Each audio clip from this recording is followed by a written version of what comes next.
होळीला किंवा शिमग्याला आपली कोकणी लोक आपल्या गावाला का जातात हे या चित्रावरून आपल्याला समजलं असेल. होळी रेटवण्याची ही जी काही मजा आहे ती फक्त आपल्या कोकणातच अनुभवायला मिळते. नमस्कार, मी राजमाने पुन्हा तुमच्या सगळ्यांचं स्वागत करतोय माझ्या यूट्यूब चॅनलमध्ये. काल आपण एक व्हिडिओ पोस्ट केला होता. तो होता आपल्या मांडावरची जी होळी आहे ती कशी उभी केली जाते. तो व्हिडिओ जर तुम्ही बघितला नसेल तर नक्की जाऊन बघा. आणि आज आपण बघणार आहोत आपल्या गावच्या मंदिरामध्ये कशी होळी उभी केली जाते ते आता आपण बघणार आहोत. काल ज्याप्रमाणे आपण होळीसाठी आंब्याचं झाड हे शोधलं होतं त्याचप्रमाणे आजसुद्धा आपल्याला आपल्या देवळातल्या होळीसाठी असंच एक आंब्याचं झाड शोधायचं होतं. आणि गावकऱ्यांच्या मदतीने ते आपल्याला आपल्याच गावातील गुरवाडी येथे सापडलं. झाडाच्या आजूबाजूला थोडी आपण साफसफाई केली आणि त्यानंतर ते झाड पाडण्यास आपण सुरुवात केली. एखादं झाड पाडायचं म्हटल्यावरती ते झाड योग्य जागेवरती पडण्यासाठी काही उपाययोजना ह्या आपल्याला आधीच कराव्या लागतात.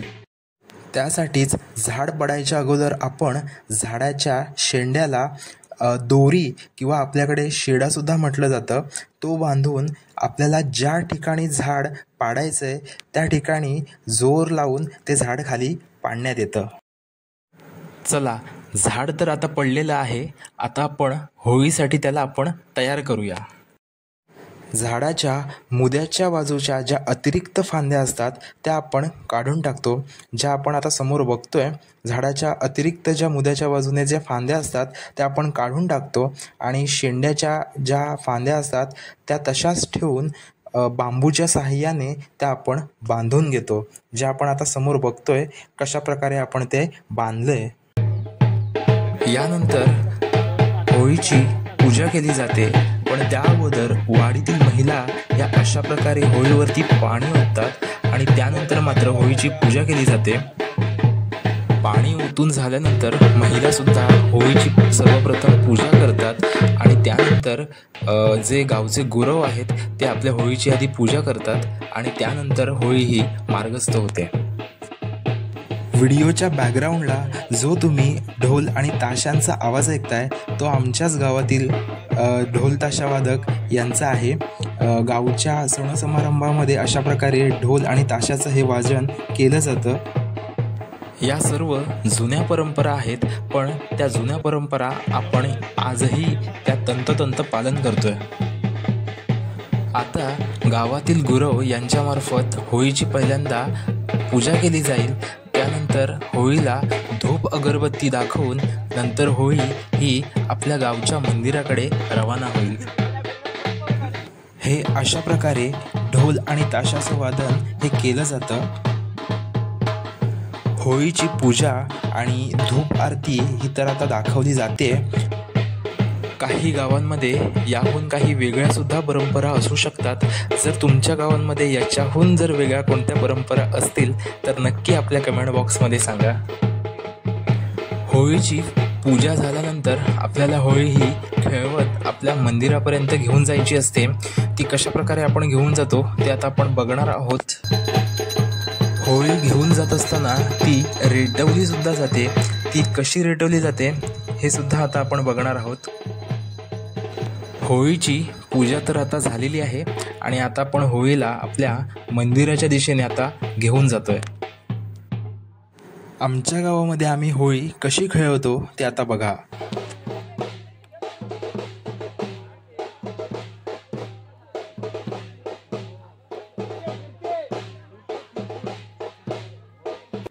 थोडंसं अंतर चालल्यानंतर आता मात्र आपण होळी ही रेटवणार आहोत.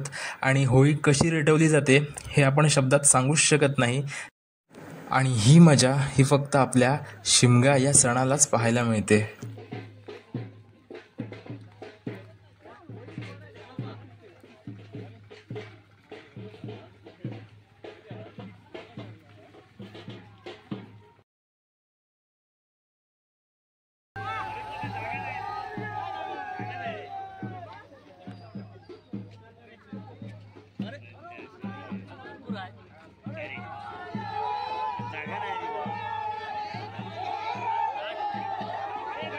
गाडी गाडी गाडी गाडी गाडी गाडी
होळी रेटवल्याचा हा आनंद तर तुम्ही घेतलाच असणार आहे.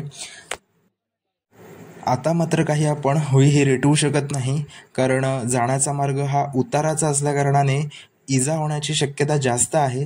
त्याच्यामुळे आपण आता खेळवत होळीला आपल्या मंदिरापर्यंत घेऊन जातोय. मंदिराच्या परिसरामध्ये तर आता आपण आलो आहोत आणि आता आपण होळी ही व्यवस्थितरित्या मंदिराच्या परिसरामध्ये उभी करणार आहोत.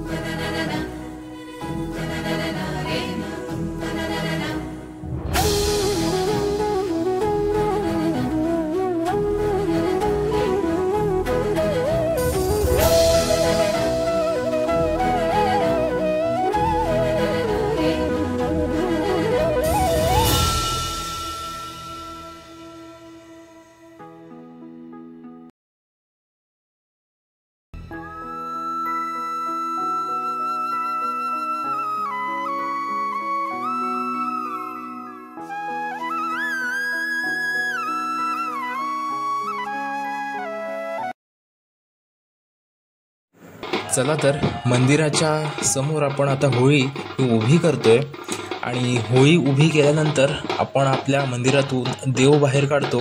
म्हणजे आपल्याला देव हा आपल्या मांडावरती घेऊन जायचा असतो.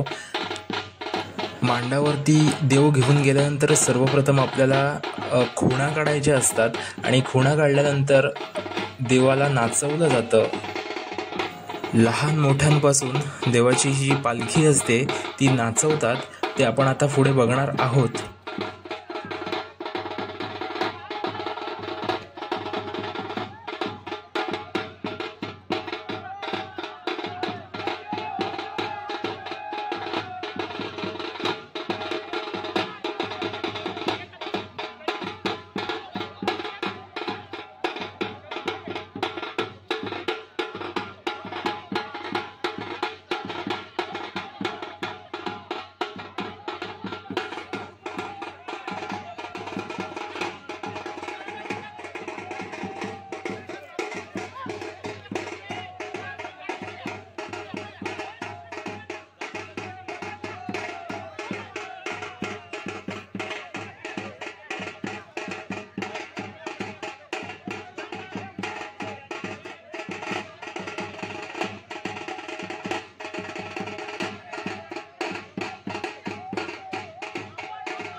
मावा दुधवा दुधण्या गणपती गामी शर्मा ध्यान नवला पावला धने आई माते ध्या परमान्या साला पूर्णिमेचा शेंडा तुझा उभा केला शेंडा उभा केला ह्या मान्याच्या तू सुमा गावांची तुझी सेवा केला नाही काय तुझी वाटी काय झाली असेल तिच्या महापरात कर दोन तीन झाले शिमगा चालू राहिला असेल तेवढी दूर करू आनंदाच्या आनंदात येणारा दिवस आनंदाच्या आनंदात पार पाडून दे नाश असेल तुझ्या पायाखाली ठेव वरच्या शेंड्यापासून खालच्या मुद्द्यापर्यंत खालच्या मुद्द्यापासून वरच्या शेंड्यापर्यंत जसा जे तुझा गाव सांभाळला तसा सांभाळ खेळकाना आपल्या आनंदाच्या आनंदात पार पाडून घे तेवढी दूर कर निसंग. होळीला गाराणा घातल्यानंतर अखेर मंदिरातून देवाला बाहेर काढून आपल्यावरती मांडावरती घेऊन जायचं असतं. सर्वप्रथम तेथे खुणा काढल्या जातात आणि त्यानंतर देवाची जी पालखी असते ती नाचवली जाते. आमच्या गावातील माणसं कशी पालखी नाचवत आहेत ते आता तुम्ही बघा. व्हिडिओ शेवटपर्यंत नक्की बघा.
तर मग कसा वाटला हा व्हिडिओ नक्की कमेंट बॉक्समध्ये सांगा. गावच्या ज्या परंपरा असतात त्या दाखवण्याचा एक छोटासा प्रयत्न आहे.